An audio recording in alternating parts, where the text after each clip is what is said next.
Welcome into the Wellness Lab, the podcast that teaches you how to create your own wellness equation. Well, today I'm going to go deep.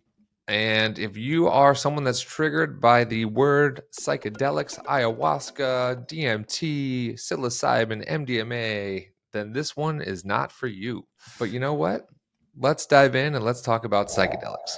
And before we jump into that, there's a lot out there in the world around psychedelics right now, right? And they're really emerging as tools to help us grow, to learn about ourselves, and to, I would argue, bypass spirituality and the work required to wake up.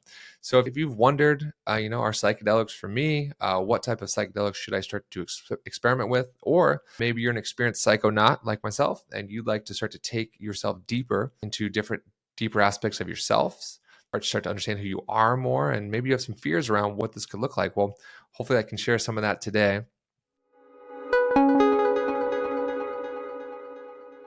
I've wanted to do a podcast on psychedelics for a long time. And as you know, before I had a podcast with another partner, and it just didn't feel like together we were willing to go there or were able to go there. So, as the sole leader of the Wellness Lab, I'm willing to go there, and I'm happy to go there, and I actually love to go there. So let's talk about it. Let's talk about psychedelics. Let's talk about my experience with them. Let's talk about how they've helped me. And I'll go over a couple of different ones. And if you're new to this, if you're nervous about it, listen in, because that may be telling you right there it's time to try or experiment. But before I say anything else, what I would say is whenever someone asks me, should I do psychedelics, right? I say, I don't know. Right. So and I'm going to say the same thing with this podcast. It's like, I'm not here to tell you what to do. I'm not telling you should do something. I'm just going to here to share what my experience is, because it's intimate. It's a relationship, and it really depends. It depends on where you are in your life. It depends on how you are, what you want, what you're looking for. And those all matter. So there is no panacea here. There's no one size fits all for psychedelics. If you should do them, what types. So again, I'll share kind of my path with that and my journey with that. Well, as I've shared on some other podcasts, I was a beer slug and frat boy and wasn't into drugs. I even struggled to smoke marijuana. That to me is kind of too much. I don't really like it. Makes me a little too much fish in a bowl, and I get a lot of anxiety. So I don't love marijuana. So when I first started to learn about psychedelics, and probably in my late 20s, I think the first thing I ever did was MDMA, and I remember being really, really afraid of MDMA. And it was my brother actually was the first person to push me. My younger brother was the first person to push me into trying MDMA. And at that time, I remember being like, "Hey, Billy, I'm really scared by this. Like, I don't know if this is for me." And I remember him saying, "Hey, look, I think you're gonna like this. I think this is gonna help you open up and relax." And I said, "Okay, well, I trust him. I kind of trust myself, so let's do it." And I remember trying MDMA for the first time and being blown away by how fun and how easy and how relaxed I had felt. And probably for the first time, it felt really, really deep places and spaces of self-love and acceptance and feeling. I remember being in my room and doing yoga poses while on Molly for the first time and going, "Oh my God, like if I just relax in a yoga pose," this is actually something I was teaching the other night, is if I relax in a yoga pose, man, I can go way deeper into this pose. I can hold it a lot longer, and it feels a lot more comfortable. So, I don't need to kind of grin it and bear it through life. If I learn to kind of relax and yield to the world, if I soften, then I'm able to be in more challenging positions, right? An asana, a yoga pose is just a metaphor for life at that point. I'm able to be in more challenging positions in life in a much easier way. And what do I need to do is I need to relax. That's one of the first things that psychedelics showed me. And man, it was a great experience. And if I would say MDMA is one of the easier routes to start with, because it's not a drug that's going to get you too in your mind or freak you out. You can also control the amount of dose. So, for me, I find that a really nice way to kind of enter in, and then maybe do it in a half, just to kind of experience expansiveness and opening up and feeling for the first time, which can be a little overwhelming to feel more and to see more and to sense more. But for me, I would say that was kind of dipping my toes in the water. But the first real experience I had with psychedelics was with mushrooms, with psilocybin, and it was on a camping trip with friends. And again, I remember being very scared to try it. And this is probably 10 years ago now.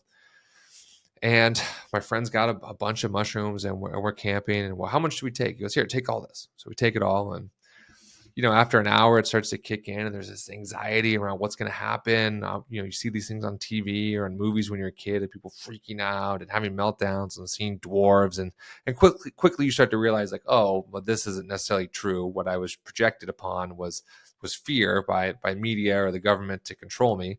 And actually, this is actually really fun. I've never seen colors this bright before. I've never noticed how the wind blows in the trees. I've never noticed why my friends say things or share things that they do. And with psilocybin, there's this real softening, and sometimes not softening, of the ego, right? It allows the ego to drop down and relax. And as you do that, what that allows you to do, or what it has allowed me to do, is then to see myself in different ways, right? And see myself in ways maybe the conscious or the sober version of Nick isn't willing to yet. And I've noticed on psilocybin, it's the only way I've discovered so far is how to kind of have a conversation with myself from the outside in.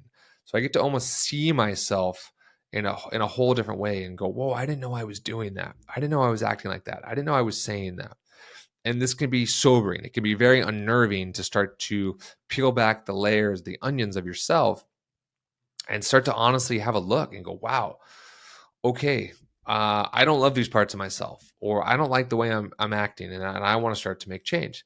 And there's something a friend taught me, and this is through the use of psychedelics, is when you find these moments in yourself and you find these deeper parts of yourself, these shadows or these parts that you don't love. Well, when you meet them, instead of being scared by them, the best thing you can do is shake hands with your fear, right? Or give it a hug, or shake hands with your shadow and say, hey, okay, I see you. And you know what? I appreciate that you've been in there in these darker parts of myself loving me where no one else would. And I understand that this dark energy or this shadow or this fear or this neuroses that I have is actually placed there to protect me as a child. It was a adaptive quality. But then as you grow up and you start to do psychedelics and meditation, you go deeper, you go, oh, here's this adaptive part of my personality that was in there, that was put there by me or your parents just to keep me safe. But now this is no longer working. It's become maladaptive. It's become something that's no longer serving me. And when you find these things, you don't need to rip them out and make them wrong. You want to hug them and you want to love them and say, thank you. Thank you for supporting me where no one else would. And when you do that to your fear or these shadows, they relax and they go, oh, okay, you understand that I'm here to love you. Okay. Well, then it becomes a conversation of, hey, look, I don't think this relationship's working out anymore. It's going to be time for you to go, or it's going to be time for you to settle down and not take so much of me and not drive the bus of me so much. And this is direct experience from psychedelics that I'm now referring to, is you can go meet these parts of yourself, but you want to do it with love. You want to do it kindly. You want to do it gently. Because if you go in there and you want to fight them and you're going to be afraid, this is where the freak out can happen. But if you say to yourself, hey, whatever I experience today, whatever happens, I'm going to go in without judgment. And I'm going to go in and I'm going to love these parts of myself. And my mind can go as far as it wants. And when you do that, you release judgment. And if you release judgment, you release making it right or wrong. And then even if you're having a freak out or a meltdown, it's totally perfect. And this is how you can learn to go deeper into yourselves and have less fear when working with yourself. And again, what I'm sharing right now are direct experiences from using psilocybin. And the most beneficial thing that I learned from psilocybin is it was the first time in my life I was able to glimpse what my mission in the world was. And I remember with my friends camping, and we're sitting around, and I'm feeling things, I'm seeing things for the first time I never have, and this is amazing, and I'm in a fun space, and I'm outside, and I've got a good set, of friends, and I've got a good setting in nature. Very important thing, set and setting. And I remember I'm looking at this picnic table. It has all this trash on it from what we've left throughout the day, and there's a lantern. And I'm looking at this lantern and the trash around it, and I go, oh my God, that's me. That's my purpose in the world. My purpose in the world is to be a light that shines on the trash around me, and as a result helps elevate it into a higher space, a higher place of consciousness. And it was this image, this vision of, oh, I'm the light. I am light. I don't need to do anything. I don't need to be anything. It's more how I am in the world and how I'm being. And how do I want to be? I want to be light that walks around. And by walking around, with a higher frequency or higher light, I will then be able to elevate the consciousness of the people, places, and things around me. And I'll tell you what, seeing that for the first time changed my life. It's like, oh, I know why I'm here on this planet. And that started to unravel some more identity, and it started to help me see deeper into myself. But without psilocybin, I don't know if I get to that moment. I remember calling my teacher, Gene, and just bawling and crying. And it was like this moment of, I know why I'm here in this world. And I remember I've read one time, it says the two most important times in your life, days of your life, the day you're born and the day you realize why you're here on this planet. And I'll tell you, the day I realized why I was here on this planet was a lot more impactful and a lot more intense than the day I was born, because I don't remember the day I was born. But it broke me down to my core of, what do I do now that I know why I'm here? What do I do? How do I do it? And my teacher just, hey, relax. You just saw your purpose for the first time. This is going to take some time to get used to, get time to understand. But man, psilocybin has been a great tool for me to understand myself, my ego, limitations, fears, doubts. And I hope you can hear as I'm talking that psychedelics aren't something you use to bypass your spiritual practice, right? Because if you go to a really high place with psychedelics, if you don't have the foundation set of the ability to stay conscious with it and learn about it and understand yourself, well, when you come back down to planet Earth, you're gonna have a hard time integrating those into your life. So what I'm saying here is, as you do psychedelics, you really want to watch from a spiritual place and a place of practice and say, okay, whatever I learned today, I'm now going to bring back into my physical life. So now it becomes a tool, just like meditation, just like yoga. It becomes a tool for you to elevate yourself. And you're not doing it to get high, right? You're not doing it to get fucked up. You're doing it as a conscious practice. And when you do that, you will have deeper experiences. And what I would put on the front of this is, before any type of psychedelic ceremony you do, I highly encourage you to set an intention, because the psychedelics will respond to the intention. So you could say something like, okay, my intention today is to have fun, and you'll have a blast. Okay. Or you can say, my intention today is to go deep and to really learn about myself. Now that may not be as fun, but you're going to get what you ask for. Here's an example. Did some psychedelics with some friends a couple years ago, and one of the guys goes, okay, what's your intention? He goes, I want to be really present. Okay. Well, fast forward 2, 3 hours later, he's going, Nick, I'm not feeling it. And the guy's done a ton of shrooms at this point, like at least 5 grams. And he's going, I'm not feeling it. I'm not feeling it. This sucks. I'm not feeling it. I go, well, what was your intention? And he goes, to be present. And I look at him and I go, well, isn't that exactly what you just created? And it was this lightning rod moment of, oh my God, I'm getting what I asked for. I'm present with my feelings. I'm present with my fears. I'm present with my pain, rather than what he had done before and checked out and just blasted off and came back 5 hours later and out of this unconscious state. So you got exactly what you asked for. So when you talk to psychedelics and you have a more heightened reason for doing them, they will respond accordingly, by the way, especially shrooms. I've noticed they will be your friends if you ask them to be. And I've noticed if you disrespect them and you don't come in with high intentions, and they can be what they call coyotes. They can be a little mischievous. So watch that. If you've got specific questions around psilocybin, message on that. The next psychedelic to talk about is going to be 5-MeO DMT. And this, if you haven't heard of it before, is called Bufo. And it is the poison that is released from a toad. I believe it's a Sonoran toad. And they secrete this DMT. And DMT is the chemical that our brains release when we are born and when we die. It's already in us. I believe it's called endogenic. I may be wrong on that word. We can check it out later.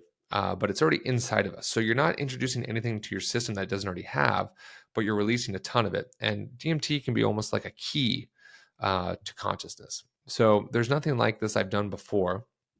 And I would highly suggest you tread lightly with DMT, especially 5-MeO DMT. It's one of the most powerful psychedelics you can get your hands on. And if you're going to do it, I would suggest doing it with a highly trained shaman or practitioner who sources the DMT ethically, who uses real DMT, not synthetic DMT, and is going to be able to hold you in a space and a place where you're going to be protected.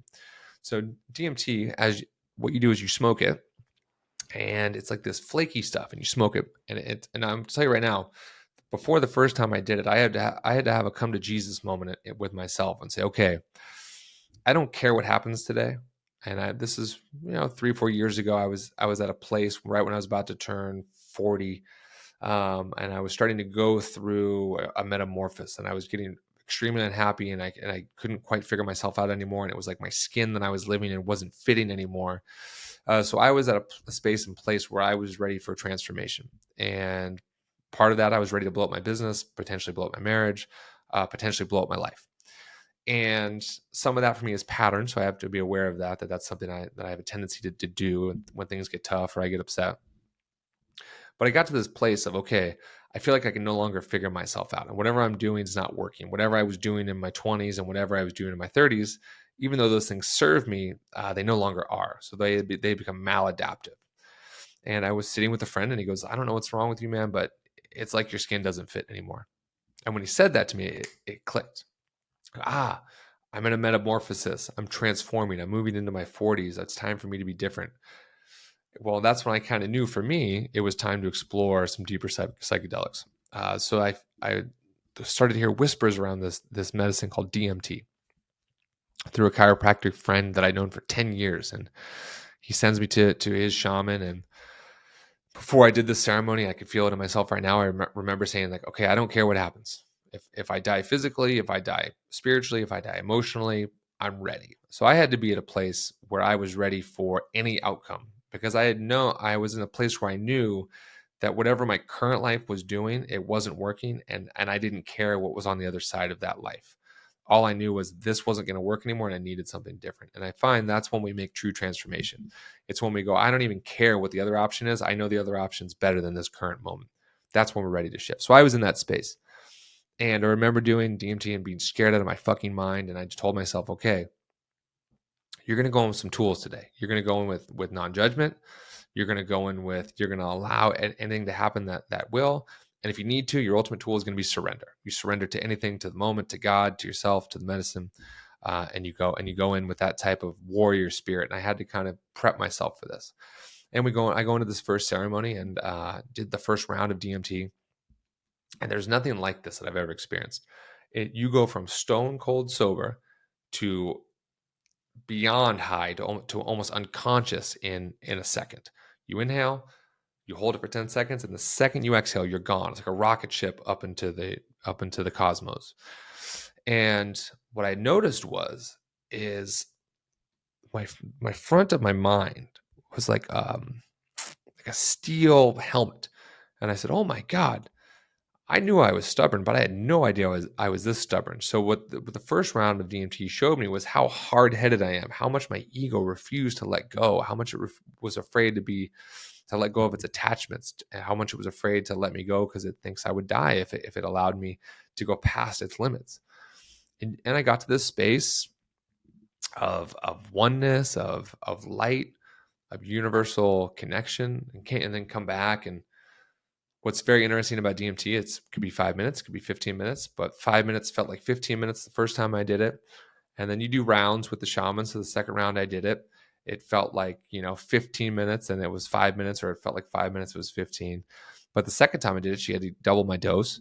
And this time my mind was able to relax and it was able to shoot me past into something I had never experienced before. And what I experienced was this state of oneness. And I've done DMT probably 4 or 5 times now. And every time I've come back from it, my first thought is, words are dumb. Because what I've experienced on DMT, I can't put into words, because I've experienced a non-dual reality, a reality that is all, that is one. And even by saying one or non-dual, I've made it dual. So language can't really express what the experience was, because the experience wasn't able to be described in words. It's a place of oneness. And sometimes I'll just refer to it like this. No words, just one. And what this showed me was, well, if that's where I came from, right, as a being, and if that's where I'm going eventually as a being when I die and leave this physical body, then I really have nothing to be afraid of. I just went to this place that was beautiful, that was perfect. And I felt like I could have stayed there and I would have been, it would have been perfect. So to come back from this place of perfection and then to come back into this world of duality, you could say non-perfection if you want to look at it like that. But now I realize, oh, it's all perfect because this is all happening. So to have touched that space, that place of oneness, of perfection, it's removed so much fear in myself um, around how to move forward with my life and how to go for bigger things, how to push myself further. Because fear to me is kind of like a hierarchy. Like, so whatever you're the most afraid of is going to limit you. So most of us, we're the most afraid of is death, but then beneath that, maybe you have getting married, opening a business, quitting your job, starting a podcast. So they're like lesser fears. So as you start to work your higher fears, and that's what psychedelics can really help with. Well, these lesser things of starting a podcast, oh, why wouldn't I do that? That's easy. Oh, getting married, why wouldn't I do that? That's not a big deal. Opening a business. Once you start to remove your fear of death, it starts to remove your fear of all these other little ego deaths. And then you find, oh, now that I'm not afraid of dying, now I can actually start living. And God, what an incredible way to experience the world and to experience what you're really capable of by learning to go past your fears and learning to go past what you thought you were capable of. So that's really what I've been shown or taught through the use of DMT. Again, tread lightly. Find someone you trust. If you need a resource for that, you can reach out. I can connect you to someone who's very special in that world.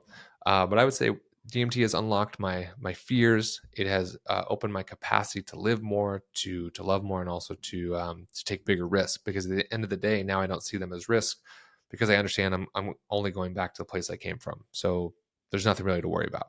And then when I close my eyes, I can touch that space. I can see it. I can feel it. I can sense it, and I know that it's with me at all times. It's been a beautiful experience and a challenging one. And the last psychedelic that I'll talk about for today is ayahuasca. And I know it's super popular right now, and it's all over Instagram, and you see people going to Bali to do it. And I would say this has kind of been the Super Bowl of psychedelics. And starting with MDMA, with psilocybin, with DMT, those are all to me felt a little safer because they're much quicker experiences. So for ayahuasca, it could be an 8 to 12 hour experience.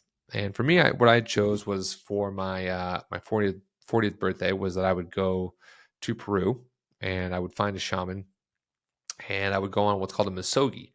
And a misogi is the Japanese philosophy of one time per year, you do something that defines the rest of your year. And it pushes you so far outside of your comfort zone. It pushes you so outside of your normal way of living that it really defines your year, and then eventually will define your life. And the ultimate thing is, you get, let's say from now on till you die, you do 50 misogis. Think of the life that creates of doing these once in a lifetime events every year. So my misogi last year, I decided to go to Peru and find a shaman, and went to Peru and lived in the Amazon with this man for 10 days. And I remember thinking to myself, okay, I've officially lost it. I've officially I don't have as much fear as other people, and this is wild.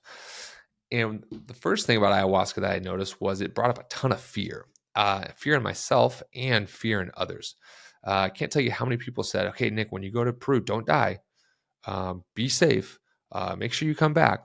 And I started to notice these were the narratives that were surrounding me. And it was like, oh, wow, just by me going to do this, it's affecting people around me. My mom calling me and saying, hey, let me know what flight you're on. I go, okay, why? She goes, oh, in case it crashes, I want to know what plane you're on. And I'm thinking to myself, that's what you wanted to share with me before I go on this adventure? But then I had to come back and go, okay, this isn't my stuff. These are the projections of other people's fears that are getting put on me by taking this adventure. So as I go and I head down to Peru, and I said, okay, I want to really honor this psychedelic, this medicine. I want to really make sure that I have reverence for it, and I'm not, meeting with a shaman who's coming into San Francisco at my buddy's $1 million mansion. No judgment there, but I wanted to have reverence for it. I wanted to have respect for it. I wanted to show the medicine that I was willing to go to it, and I think that helped it reveal a lot more of itself to me. So I go down to Peru and kind of didn't know what I was getting myself into. Get picked up by the shaman, and I can speak Spanish decently, so I'm able to talk to him, and we're sharing. and we go to his eco lodge in the middle of the jungle, and we had to walk 30 minutes into the jungle to get to his location. And mind you, I get there, and it's this beautiful cove, and it's got a river running through it, and it's got malokas. And I quickly realized there's no running water, there's no electricity, um, and if you get bit by a spider or a scorpion or a snake, it's 30 minutes to the road. So good luck with that. So what instantly started to happen for me was actually this fear of mortality. Mortality started to kick in. Of I got to bathe in the river. I got to bathe in the Amazon River. Like, what if a snake comes by and bites my leg? What if a spider comes by and just bites me on the neck? And that brings you to being present really quick. But so I lived in the jungle for 10 days with this shaman, and I did 3 rounds of ayahuasca with him. And there's ayahuasca is different in the sense that psilocybin, I've noticed, works predominantly on your psyche. Okay. Molly works predominantly on your emotional body. Okay. The DMT works predominantly on your buddhic or karmic or cosmic kind of plane. Well, ayahuasca, and there's nothing I've experienced like this before, and I don't know what else would. It affects you and works on all of those planes at the same time and in different ways. So as I went into this ceremony, again, kind of going back to these tools of non-judgment, and I'm going to be fearless, and I'm going to surrender, and I'm ready. Well, each round or each ceremony I did over 10 days, a different part of me was affected. So the first round I did, it was highly visual.